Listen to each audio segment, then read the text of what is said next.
All right, now we're going. All right. The Agony of Eros. Oh yeah, we got car engines. Yeah, all right.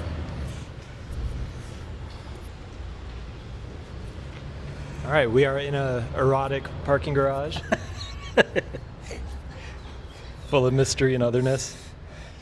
So am I on my mark here to start? Yeah, it's fine. All right. All right. So what I'm going to do is I'm going to do 1, 2, 3, and then I have to give like 30 seconds. So it's really hard on the editor to get Okay. the right spot. All right. All right. 1, 2, 3. Hey, James. Hello, Marty. How's it going? Fantastic. Yeah. Funny meeting you here in this parking lot. We Little fluffy blue microphones we got. So well, we both lurk in parking garages. yeah. So thanks at any rate for being willing to discuss Byung-Chul Han's The Agony of Eros. So a book that's been important for both of us. But I don't know, just upon thinking about it, what connected with you just off the top of your head? Any general things to say before we dig deeper? I'm going to say two things, which maybe the first we can dispense with kind of quickly, but his critique of capital and exploiting the self. The reason maybe I don't want to spend too much time on that is it's kind of, we just end up raging against the machine. Inside the machine, bleeding to death, yeah. So I don't know if that becomes a dead end. Although I think it's important to carry that with us because everything else is tinted by this idea of imagination. Yeah. And that's the thing that really stuck with me, is our capabilities for imagination in the 21st century and how they may have been diminished. Impoverished. Yeah. Yeah. Impoverished. Not to finish your sentence. No, that's fine. That's cool. All right. Well, thanks. I would say, if you're finished, my connection was with just the negativity of love, the necessity of negativity in love. All right, so I think you should get into negativity. Sure, yeah. There's a kind of specialized use of negativity, especially since Byung-Chul Han, interesting guy. He is a Korean native or something like that, but then moved to Germany when he was a kid, I think. He was born in Seoul and educated in Germany. Right, so anyways, this is kind of an interesting situation because he has a lot of German references, but not quite as many Korean references, I would say.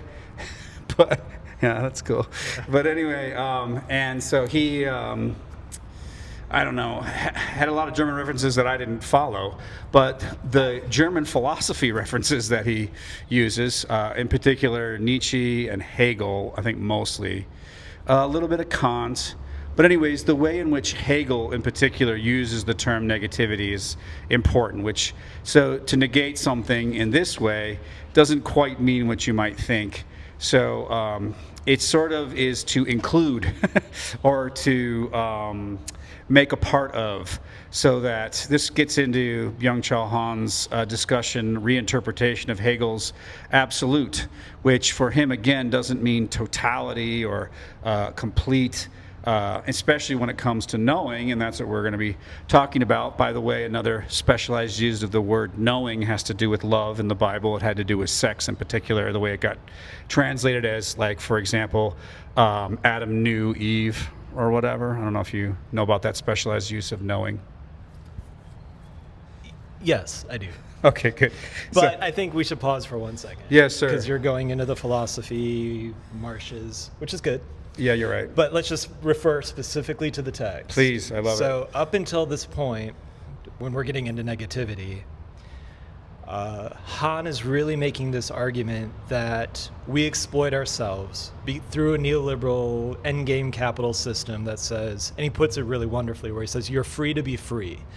And that creates the illusion of freedom, and that creates this sort of whatever the fuck, morning routine, rise and grind, hustle culture, and then we all think that's self-maximization. Right, the self-optimization. Yeah. And the fact that we always have to be producing, all of this is pretty familiar to us. And he talks about that as being positivity. Right. Uh-huh. And then he says toxic positivity. So then here's the quote then you can do the negativity thing. Okay. He says, the invisible violence of positivity stands opposed to the brutal power of negativity, which exploits and robs. So he talks about positivity being something that exploits and robs, and that negativity can bring us closer to the unknown. Yes, because the unknown, if you think back about the knowledge bit, the unknown is actually is negative because it can't be consumed in the same way that consumer culture can. So what capital does is it identifies, it makes equivalence. That's what money is. It's like, this is worth this. It puts a value on things so that it's a known quantity. But everything is positive in as much as it is edible and consumable. Yes, thank you. So this is the danger of unchecked positivity. And you can think about this in terms of the power of positive thinking, of influencers trying to help you maximize your productivity. Because the basic thesis of the book is that we don't need to be disciplined by others anymore, that we have internalized the discipliner into ourselves, so that we have that voice that should, sometimes associated with the superego, is not external anymore. There's no longer, in a different book, in the Burnout Society, he talked about how we don't have an immune reaction to that voice telling us who we are and what we are supposed to be doing. We now have that as a part of our own self, so our immune system doesn't react to it any longer, so that it's just this everyday, part of who we are, that we just are able to, think of as our own voice. And he says there's a big transition between the should of the superego, which was kind of like this external voice. Even when it was inside, it was still kind of experienced as outside. But then we have this internalization now of can or should, not should, but of are you able to, or you could be doing this, or it's that whole YOLO, you only live once kind of thing, where you have to, you're always like, the voice is now telling you that you, I guess should, but you should be, maximizing your potentials and that kind of a thing.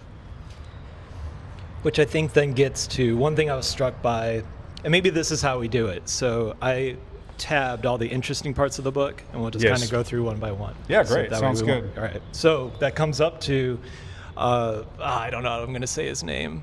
Walter Benjamin. I'll say it that way. Yes, Walter Benjamin. Yeah, I just don't know if it's like Barcelona. Okay. So Benjamin makes this argument. I don't know if we want to get into the work of art in the age of mechanical reproduction, but the idea of using technology on its own terms to create a new form becomes a mode of liberation. Anytime that we use technology to create the known, you're trading in nostalgia and just reinforcing the status quo. And in this essay, and I'm sure elsewhere too, he makes this argument that capital has become a form of religion. Yes. And then you get to Jameson or whatever, of like, it's easier to imagine the end of the world than it is to imagine the end of capitalism, right? Yeah. Okay, so we have those sitting there in front of us. And then I think Han takes a really interesting torch to both of the ideas, where he says that capitalism is not a religion. Every religion operates with both debt and relief, or the dichotomy of maybe guilt and pardon, he says. But capitalism only works with debt and default. It offers no way of atonement which would free the debtor from liability. Yeah.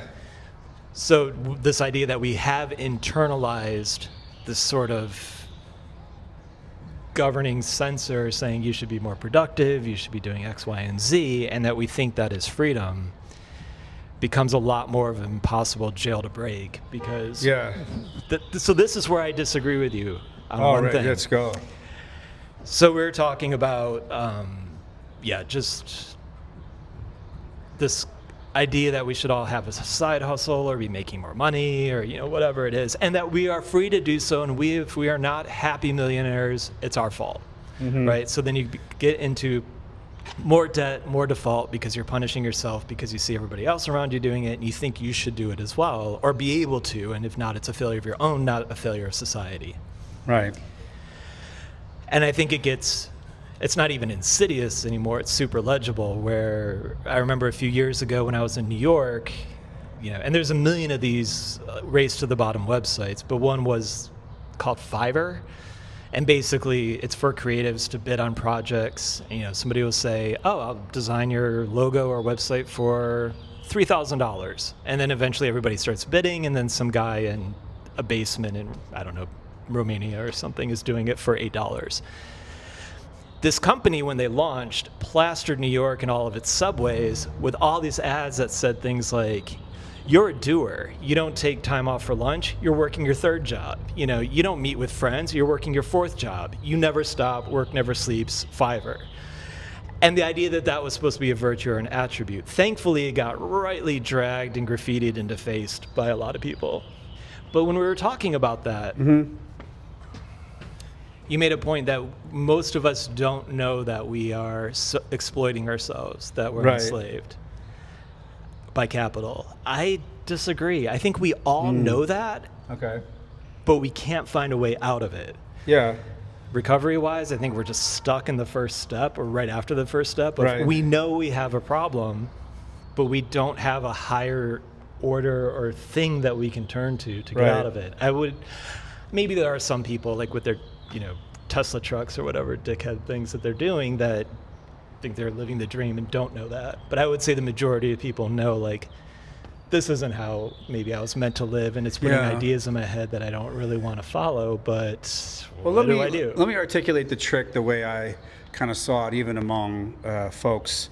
I don't know who you would imagine would know better, or I guess realized it but didn't know. I guess you're right. It could go either way. Realized it but just didn't know any other thing. I remember one of the side hustles that I had when I first came to Columbus was newspaper delivery, just to get some extra cash or whatever. And there was a point at which you were no longer employees of the newspaper. You were self-entrepreneurs or whatever. And so they presented it as this great gain, and you had to write a business plan for all that kind of stuff. Yeah, totally. You had to write like a little essay or whatever about like, how you were going to, prove. That's actually when I quit. But so, like one of the things that happens with this whole idea of like limiting government so that, you don't have to pay your workers whatever, they've got to bid for it and get whatever they can out of what their own kind of initiative or whatever, so that you don't need any longer, the business owner no longer needs to, pay your health insurance, right? Because you're not really an employee any longer. This is Uber and what's the other, DoorDash and all that kind of stuff. You're no longer an employee. You're a free, this is that freedom bit that you were talking about. You're free to self-exploit yourself. And so you have a sense of like, I don't know, you're an entrepreneur, you're living the American dream as a yeoman farmer or whatever, but like you are totally in a much worse situation than if you had been working in a factory, kind of drudgery work, but you had health insurance and a regular, salary or whatever. I mean, to make it super concrete, that is what I do, right? As an independent designer. You could squint at it one way and say like, oh, I have so much flexibility and I've set up my own shop and I don't have to deal with corporate bullshit. Yeah. On the other hand, here I am it just turned 5 o'clock, but still I feel a little guilty doing this right now because I should be billing hours. Yes, there you go. Right? And so it's like, I'm free to set my own schedule, and what ends up happening is you work way more. Yeah. This is his point. And so like, you're just saying that your disagreement is that you think most people know that. I think we all know. It's just funny. Like, why do they continue to pitch it that way? Then, you know what I mean? Like, so many people can. There's a sense in which, to me, like, I guess people know that, but we still fall for it like so intensely. I mean, all the newspaper people kind of were like, what the hell? But like, because I think of kind of what he says here, like we don't have something to replace it that offers a means of atonement, revolution, rupture, reversal, the line of flight that you talk about. We don't have that. Even right now, as soon as we're done, I'm going to go back to billing hours. Right. And I know it's silly, but how else am I going to function? Yeah, well, and you need a collectiveness to do that. And it's an interesting contrast to my profession, because they're trying to do away with public schools and public, employees and public, school teachers, because we live basically the socialist dream of, we have a salary of certain hours. We could like walk out the door the second that the bell rings and never think about it again. Or the 1970s dream for most people. Yeah, right. Or also, we have good health insurance or whatever, and they're, doing everything they can to undermine that as a possibility any longer. So I think we should just, and again, this is a mistake that I think is made, but what else are you going to do? But it's a big problem. It tints everything that we're doing. Yeah. But I think we need to just kind of put that in the parking lot for now, as it were. Yeah. Like, using corporate language. But we can't, I don't want to spend our hour bitching about capitalism. Capitalism, I agree. Yeah. But it does affect everything, and it colors everything that he's talking about here. Totally. Yeah. And I want to cut it off there too, but I just wanted to say something about Benjamin and like how, Benjamin is still useful. So you're saying Benjamin now. Now whatever. I feel like a pretentious whatever. dick. Yeah, well, everybody's, yeah. Yeah. Rio de Janeiro.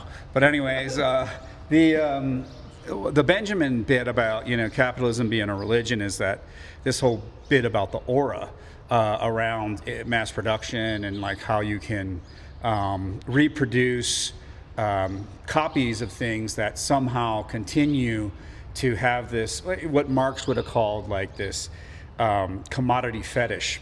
That so that's the religious. A fetish is a religious concept. So that's the sort of I think critique that Benjamin has that still is totally legit. So that I think it's. Sorry, I think it's please. more legit now, actually. Totally, yeah. Because if you think about why, a thought experiment that I've run into a lot is, if you went to a museum and saw every favorite painting of yours, all the masterpieces, and only later you realized they were all 3D printed. But when you saw that, it was down to the finest brushstroke, Yeah. the idea of factor, you could see Pollock's brush hairs, whatever. It was all perfectly reproduced at the atomic level.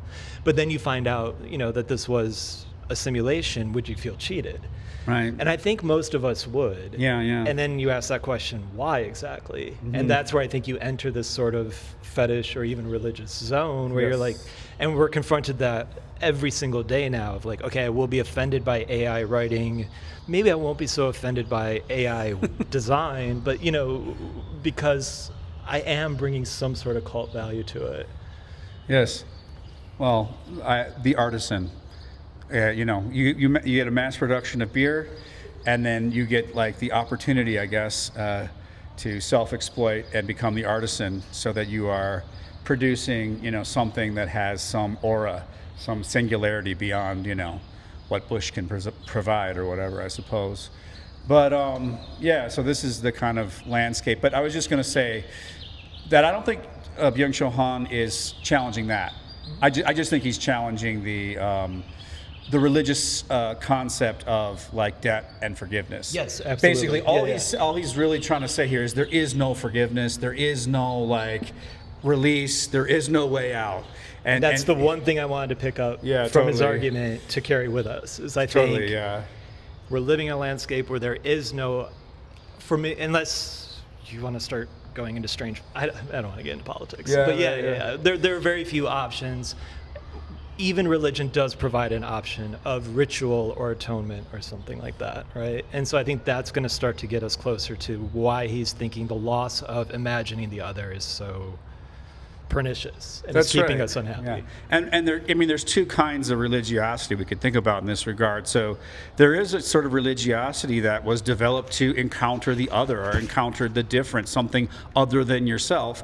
And then there is the kind of religiosity which is much more pernicious and much more common, which is a religion that just affirms whatever you already think and affirms like the way you see the world. And so you're not really encountering anything other or different or new. You're just always encountering yourself, or at least the self that was given to you by this consumer society.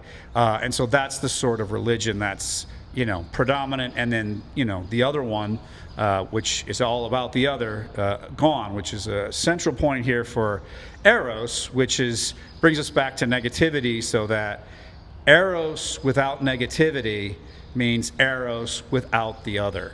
So that the impossibility of love in this environment is that there is no thing beside yourself, in this expanded sense of the capitalist self, exploited self. There is nothing outside of that to encounter.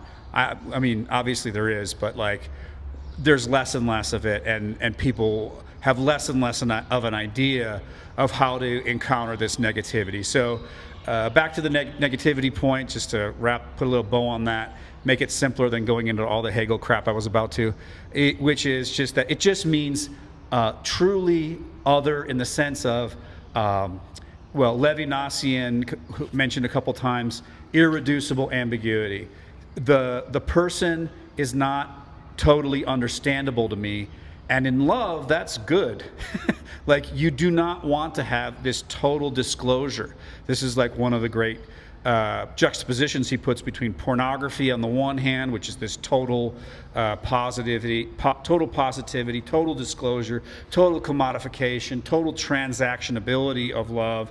This is for this and that is for that, and there's no longer any otherness in it. There's no longer any mystery. There's nowhere to go. He mentions, I think, Baudrillard's essay on simulacrum, or seduction rather, both I guess, where Baudrillard talks about like the lack of seduction in love is just open exploitation, and it ruins it. It makes it not erotic, and so that we usually think of eros or eroticism as this base thing, and it's almost like Byung-Chul Han wants to return it to some actual realm where there's stakes.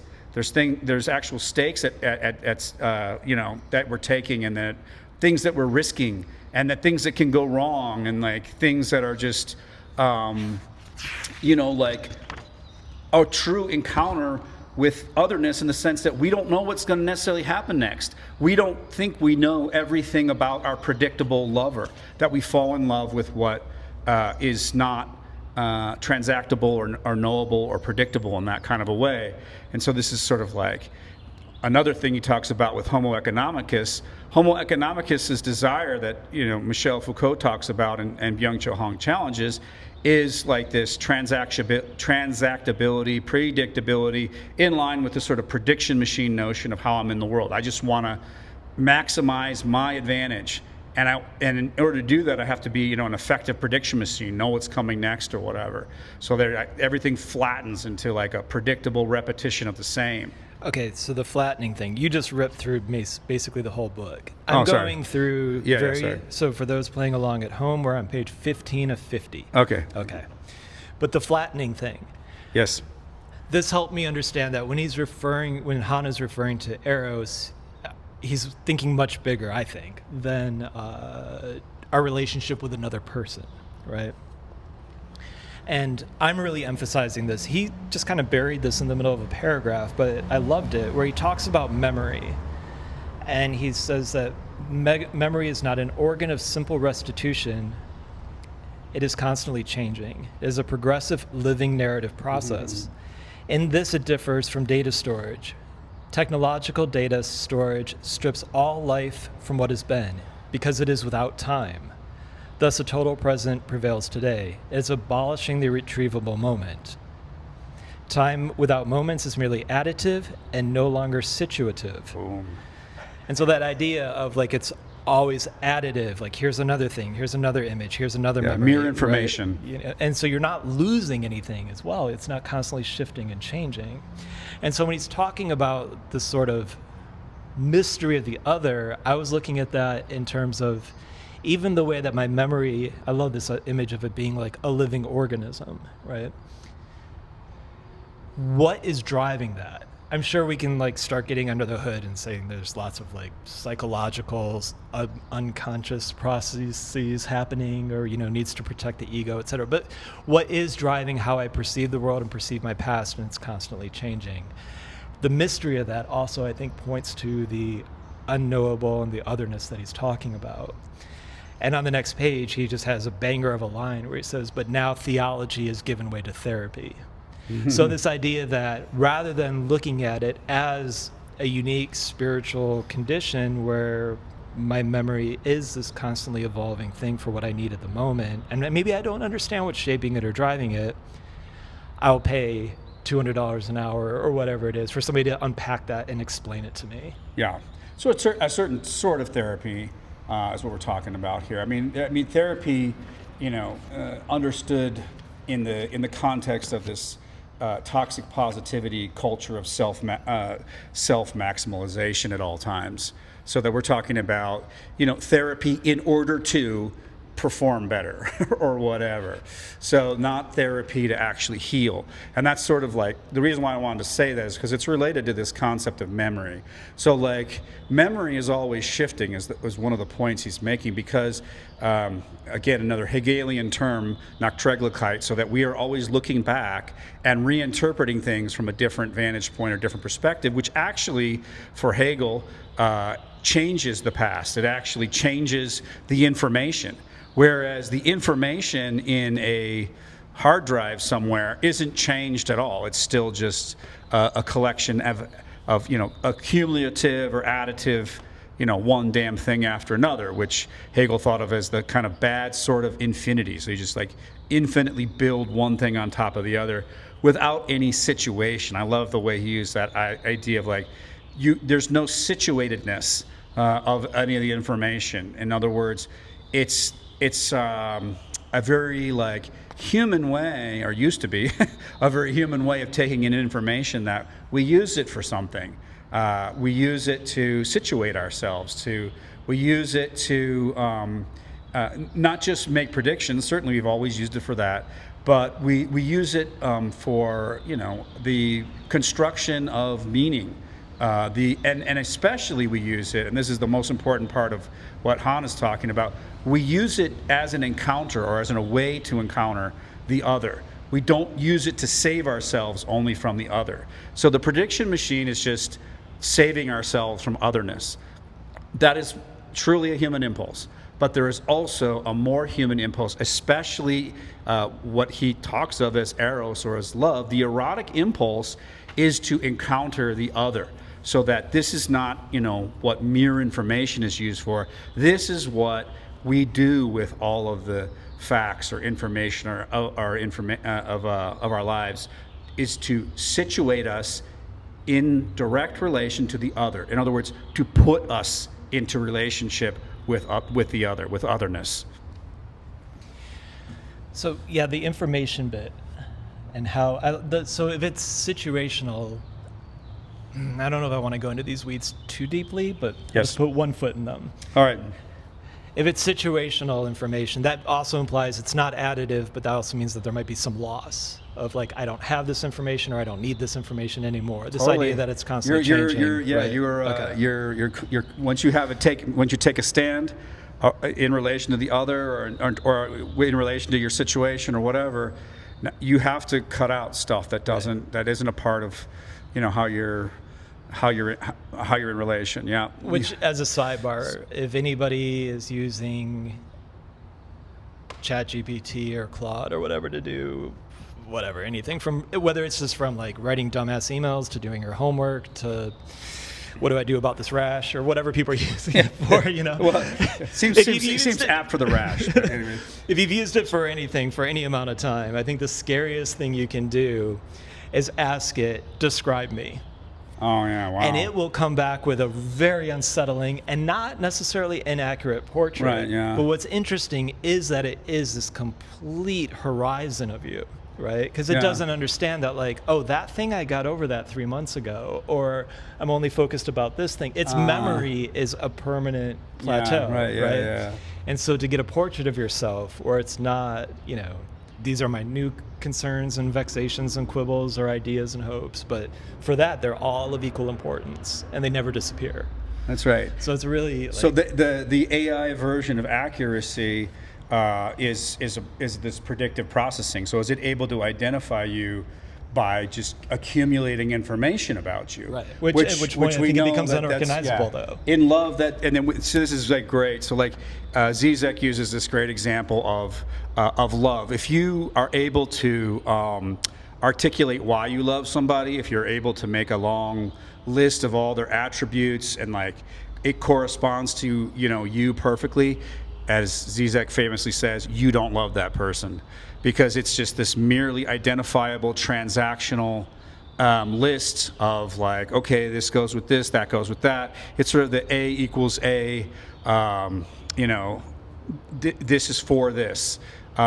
You don't have anything in there that's, useless and mysterious and non-transactable and negative, basically. There's only these positive descriptions. And you need misunderstanding as much as you need understanding to know somebody. Again, know with those double meanings of to be an erotic relation, as in the Bible, and also know as in to have some sort of this also goes to the idea in the book of the difference between merely knowing and loving, and that kind of way in which you know somebody when you love them is true knowledge of them. Again, using these words knowing and loving in kind of loose ways, but to just like simply know facts about them outside of love, in the computational way. You don't know that person at all, even though you know just shitloads of things about them. But I think then that gets to unknowing too, right? Yes, absolutely. So we're jumping ahead to page 35 now, because for 20 pages he talks about Flying Dutchmen and obscure art and poetry, which is fine, but Well, not if you're German, probably. yeah, it's fine. It's fine, but Yeah. it wasn't super inspiring for me. And then there's a big chapter about pornography, which is pretty self-evident, where he just argues that it's anti-erotic. God forbid if Agreed. anybody's still watching or listening to this, I would assume that they would already get that. So I don't think we need to spend too much That's time right. on that. Because everything's exposed, there's no mystery, there's no unknown or whatever. It's actually reducing desire to just another consumable. Okay, so now we're moving on to fantasy, page 35. So we've only got 15 pages left. And that's where I think this idea of information, where he talks about Eva Illouz. Yeah. Okay. This idea of her saying that the pre-modern imagination was information thin. And the way that I read that is that because there was not a lot of information available for our ancestors, you had to go seek out experience, go seek out an image, pilgrimage. You had to go to the thing. There are a lot of gaps, and that allowed for a more perhaps vivid and even mythical imaginary life, where you were inventing things to fill in the gaps, whether it's, maybe the wind is a god or whatever, but all Yeah. the way up until the modern Projecting age. into the void more often. Right. Like, even if I wander off frame and start talking, it becomes a lot more interesting, because I could be doing anything over here. Maybe I'll do that. I'm just going to do the rest of it from here. All right, fine. Okay. But where she says that the information thin of our ancestors is really different than what she calls the internet imagination, where instead of having this holistic mythical view of the world, we're understanding everything through fragments and bits and pieces, and then we become almost like a consumer of, as we just scroll or swipe or whatever, of like, yeah, I want that, I like that, I desire this, and so on, right? Yeah. And I like that because it really echoes something that I've always referred to, which is Calvino's argument in the 80s, actually, that the more information and the more imagery that we take in, it actually stunts our imagination, because we're always referring, this bothers me all the time, where I think about my dreams, and I think they actually start to follow like almost a 3-act logic of what I've seen on TV and movies and so on. Yeah. And then maybe our entertainments come from that. So with all of that on the table, I guess with all of that on the table, the thing that I want to try to find a way through, because I understand this argument and I sympathize with it, and yet when I squint at it a certain way, it still feels like you're almost making an argument for less information. Right. And even this idea of some sort of information or image hygiene, or some way of sort of like preventing our brain from taking in so much that then allows us to still commune with the mystery or the shadows and so on. Yeah. And I don't know where to go from there. It's like, again, one of these situations where I read that and say like, yeah, that sounds right. My brain is rotted with so much of our culture. Now what do I do? Yeah, so it's a little bit like the horror movie thing that we talk about sometimes. Like once they show the monster in the light, the movie sucks or it's totally blown or whatever. And so it seems like, oh, well, you're just cultivating ignorance. You just don't want to see it or something like that. So there are two things about this. And the first one is that, the real is otherness is always going to be a part of the scene. No matter how much information you have, there's always going to be stuff that you don't understand. So, like, you don't need to cultivate ignorance in order to, be other or to have otherness as a part of the scene. You can't have otherness. That's the point of. There is no having with it. There's only the being in the presence of it. And so it's always going to be there no matter how cultivated the scene is. Although there might be more and more ways to just like totally eliminate that. I'm not totally sure. I'm trying to think of environments where like almost anything that's possibly untoward or negative has already been eliminated. So that's certainly, there are environments like that, but I think there's fewer than we imagine. I think like even in highly cultivated environments, it's there. It's just that we don't even know how to look at it, or we use our concepts as a mold in the Deleuzian way, so that we mold whatever there is in such a way that we are using it to not see anything else, so that we don't even get to encounter. We're not using our concepts to encounter otherness, which would be repetitions with difference. We're not using it to frame or to highlight difference or whatever. We're using our concepts to avoid difference, to block out difference. So the point is more not, the need to, cultivate, not knowing or whatever, but it's to understand that whatever you know, however much accumulation of knowledge you have, there is still more depth of otherness, and that actually it might be the case that your information is blocking your concepts, especially if they're using concepts as a mold. That means your concepts are actually blocking out more knowledge, in the sense of they're blocking out this otherness that you have cut yourself off from, which is this sort of idea that he gets at towards the end, this revamping of Hegel as an absolute. So your knowledge is not absolute, even if you have total knowledge in this, even if you have this additive, just like perfect understanding of the scene. Your knowledge is not is more incomplete in one sense the more you have. All that's being said here is like, because you're using your concepts to block out otherness, you don't have that, and so you don't have the full picture. You've kind of like lost the other, so you've lost the whole picture, and you don't know what you think you know at all, and you're just in the kind of like position of one of Socrates' interlocutors, where you think you know a lot of stuff you don't, and it's because of that knowledge that you think you have that you don't know shit, and so you're actually the bigger dumbass than the person who understands that they don't know. Okay, so it's definitely not an argument for ignorance. It's more of a stance, right? Like, it's not that I have to prevent myself from sticking my head into the trash can of the world every morning and just taking all this stuff, right? It's more about cultivating a certain stance. Like, yes, I can do that. Yeah. Because I do think, and now you kind of get into this sort of split between, say, like modernism, and I don't want to go near like futurists or accelerationists, but this idea of this is the world I live in now.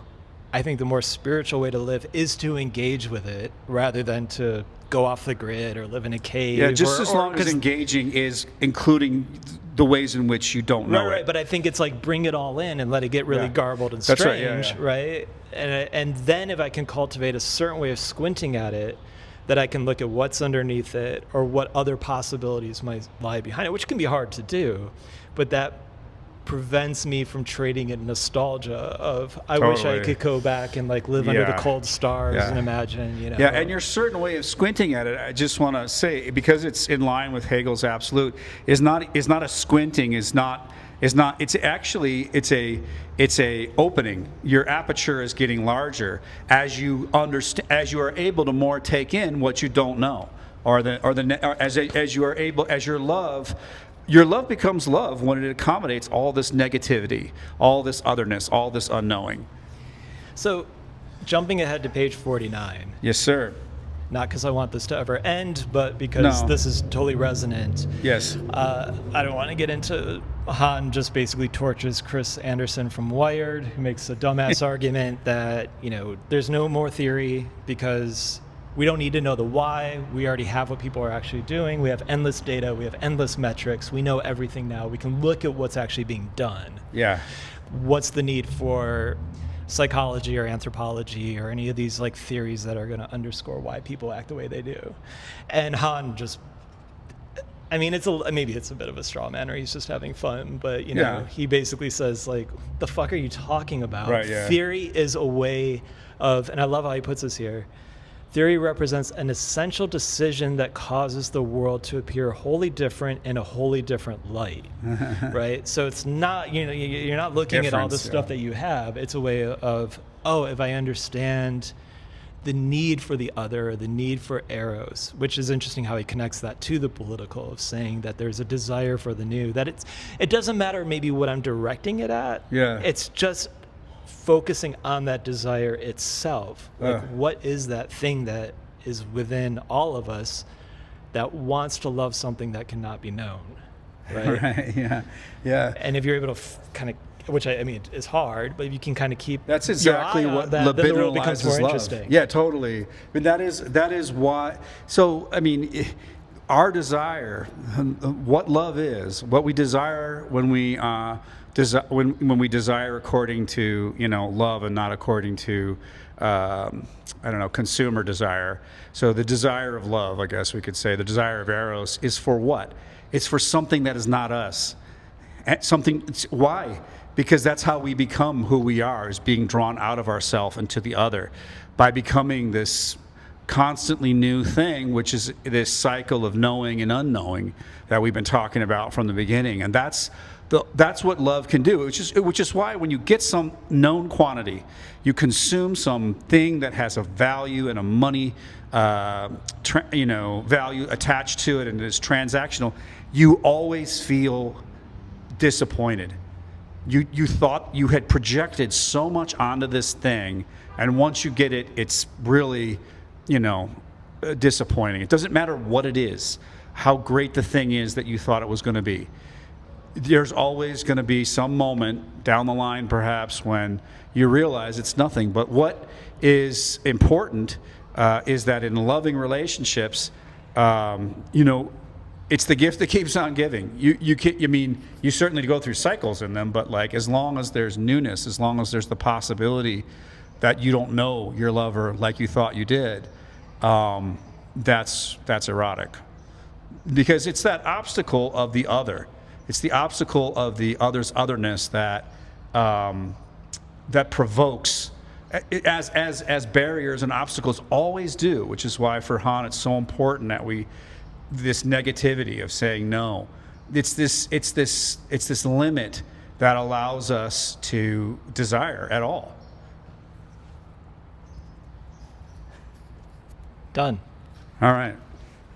That was awesome, man. That was good. I had fun.